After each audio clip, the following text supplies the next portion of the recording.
I've been playing Raid Shadow Legends for almost 5 years now, and as a veteran player, the Champion Training Tournament, which is part of every fusion at least twice or sometimes thrice. This tournament used to be one of my most hated tournaments because I did not know some of the hidden tips and tricks. The game doesn't tell you these things that you can use to rake up points in this tournament fairly quickly. And by now, as a veteran player, this tournament is one of my favorite. It's super quick to do. It always leads to making some new champions into 6-star, for example. And this is just a very quick way to do it. I'm going to share some of these tips and tricks with you in today's video. There's a free champion that you can get by using the link in my description. That is Narma the Return, a great champion to battle the Demon Lord. And you can get her alongside other crazy good epic champions like Anax, like Uugo, and like Mausoleum Mage as you progress through the game. How to get these champions for free? Here's how to do it. You go into your Plarium Play and log out of your current account. Click the link in the description and register with a brand new email address. Download the game and then play the tutorial, and you will find Narma sitting there chilling in your inbox. And you can get all of these crazy good epic champions as you progress through the game. Do not miss out on this opportunity.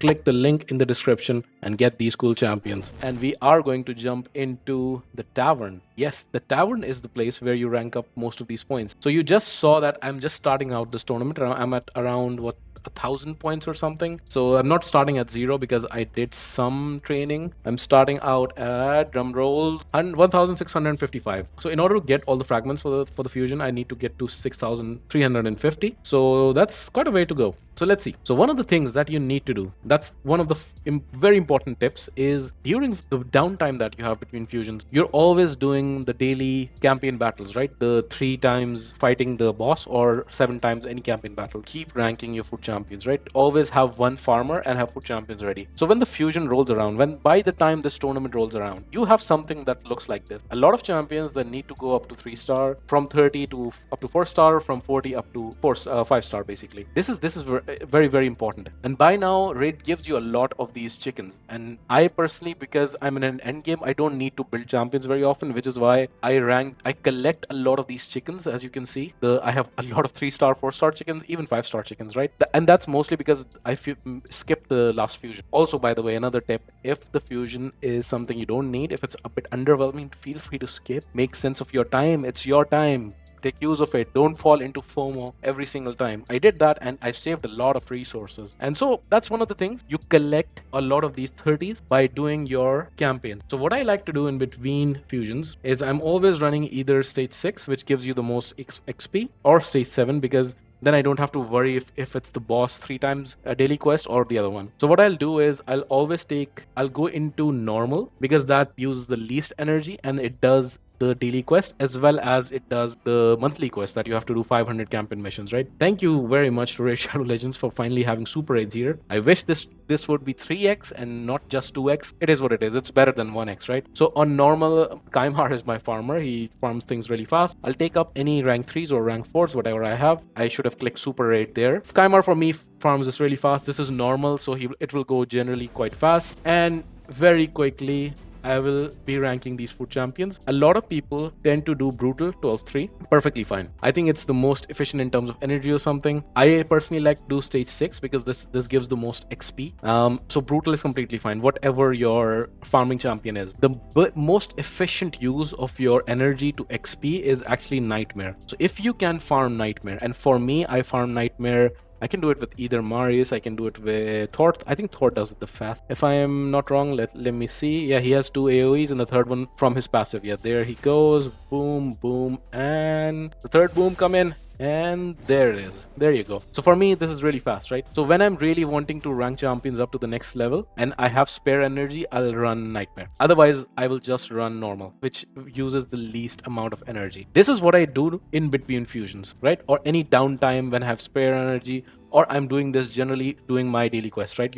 Every day you have a daily quest. For example, today was beat a campaign boss 3 times. You have a monthly quest. This one takes a lot of effort, especially into end game and you don't really want to do campaign. That's how you are doing it. You can also rank food champions from doing dungeons. I made a video recently about fusion dungeons and how I basically solo or duo farm them, and there are rank up food champions as well. The bottom line is you get into this tournament at a stage where things look like this. And now what you do is when you're ranking up the level 33 star champions, you'll need to feed 3 other champions. That's the concept of feeding in this game, right? So I would do this. Wrong. You should not feed champions who are at level 1. And the reason for this is ranking these champions. So let me pick up a random, this is level 4. Where are you, level 3? If I just pick up one champion, and if I go into my brews, if I just put in one brew, look at the number of levels it gets out of one brew. 10 levels, right? And in the champion training tournament, you get points for each level regardless of which level it is. So for example, if there's a champion which is at a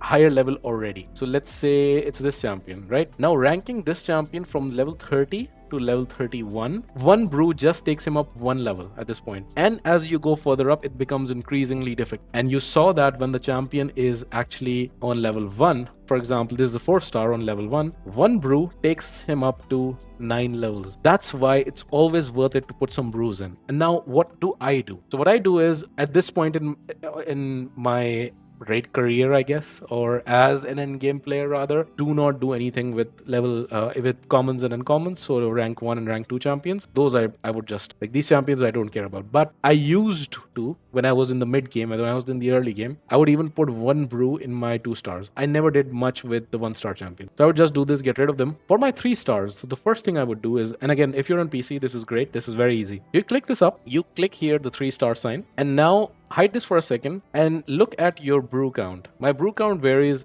Again, clan boss is the best source of brews, and if you have skipped a fusion, you will have a high number of brews. Now, what you will have to check here is which brews you have the most of. For me right now, my magic, spirit, and voids are high. My force is low. So the next thing I would do is, for example, my magic is the highest, right? I would go here and I would select magic. Hide this, and now only 3-star magic champions are loaded here. Reverse the order of this so that you don't get any already ranked champions. Now I have reverse sorted. Now all my magic champions are level 3 are here. I click one, and for level 3s, I put in 2 brews. There, click, right? Click out, next one. And if you're on PC, you can do this really fast and within a few minutes, and you can see the points are ranking up, right? 28 points for one of them, right? So if I do just 5, that's 140 points. That's pretty cool, right? And I keep doing that either until I run out of my magic 3-star champions, or to be honest, I get tired and see how many points I've made. One of the two, whichever happens first. So I would do this continuously, ranking up points. See,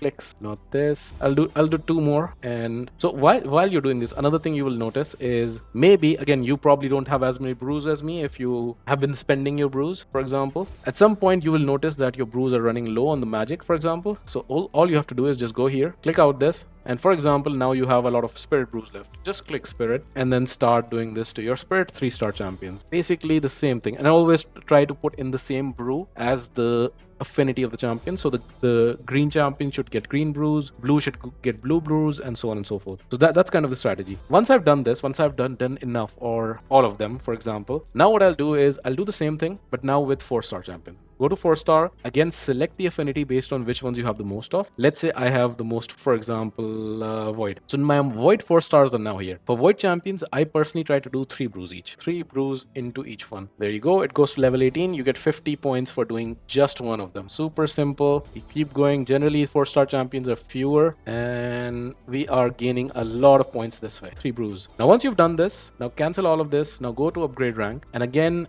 right now what you can do is, you can just, if you want to do the rank 3s first, 4-star, just select rank 3, hide this, click the rank 3 champion, and now some of the champions that we put brews in, so for example these, you can now safely feed them. They have given you good amount of points for very little investment of brews. So at this point, you can just feed them, sacrifice, and immediately after sacrificing, go again to upgrade level, and now it's a 4-star, which can become a 4-star food. So immediately at this point, put in 3 brews, because now it's a 4-star food champion. And there you have it. Go back to upgrade rank, select the next one. I have a lot of chickens, for example, so I can just use chickens, and immediately 3 brews. And basically, very quickly, you do this to all of your food champions that you had collected over, or rather in between the fusion events. So once you've done this, and you keep doing this, you will notice that I would have ranked up a lot of points already. So again, for the sake of the video, in order to not make the video extremely long, this is what I've done in just 5 minutes. And I've already moved up 1,000 points in 5 minutes. So if I just did a bit faster, because I also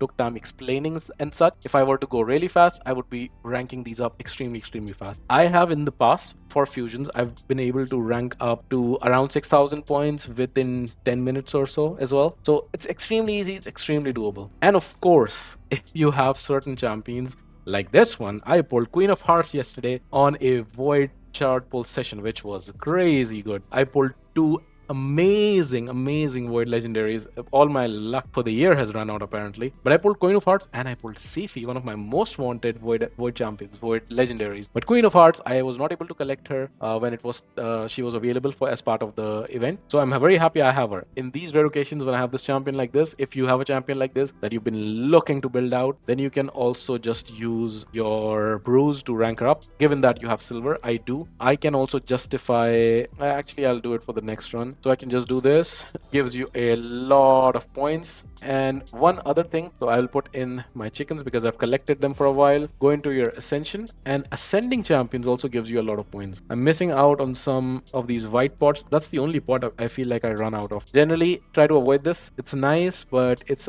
not a good conversion. You can spend some energy in between fusions with the arcane keep just to farm these potions. I feel like the other potions you get enough from clan boss. I personally have not had to farm these for years now. I think I farmed them when I was in early game or mid game, but since then I really haven't farmed any of these other potions, only the arcane keep, very rarely. So I can just convert this right now. Again, do as I say, not as I do. Weird thing to say, but it's true. So ascending champions also gives you a lot of points, and also because it is a champion training tournament and not a champion training event, the books or the tomes also give you points. So for Queen of Hearts, I would definitely put in some books, right? Let's say I put in 4 books for now. Let's see which skill gets booked out. I got this skill fully booked out, which is great. The cooldown reduce. She already has cooldown reduce. So I would want just one more book here, and then I would be good. It's fine if this one doesn't get fully booked out. This is what I wanted. This is what I want. But I collected a lot of points there as well. One champion that I ranked up, a legendary champion from level 1, and then she's not, I haven't ranked up to 60, so I've just taken up to 6-star. That already gives me the next milestone, and I am now sitting very happily at 4,200 points. Isn't that nuts? Some books, if you have champions you want to build, obviously save them for these events. They do this very fast for you. And now what I could do is I could also, if you notice, I got this from the Summon Rush event or something a while back. I can put this in to rank her to 6-star, but I think I won't do that because what I would like to do is I would run her in Minnow. And I mean, I have an amazing Minnow team, which is just Marius. And what I would do is just run this. It's a very fast Minnow run. It will collect masteries for Queen of Hearts while I'm also ranking her up. By the time the masteries are done, she would be around level 50 anyhow. And at that point, I can put some brews in to take her to 60. But that's just last 7 levels or so. So yeah, that's the strategy I would use in this particular case. That's how I personally, as a late game player, rank up food champions. That's how I do my champion training tournament. I hope this is useful for some of you.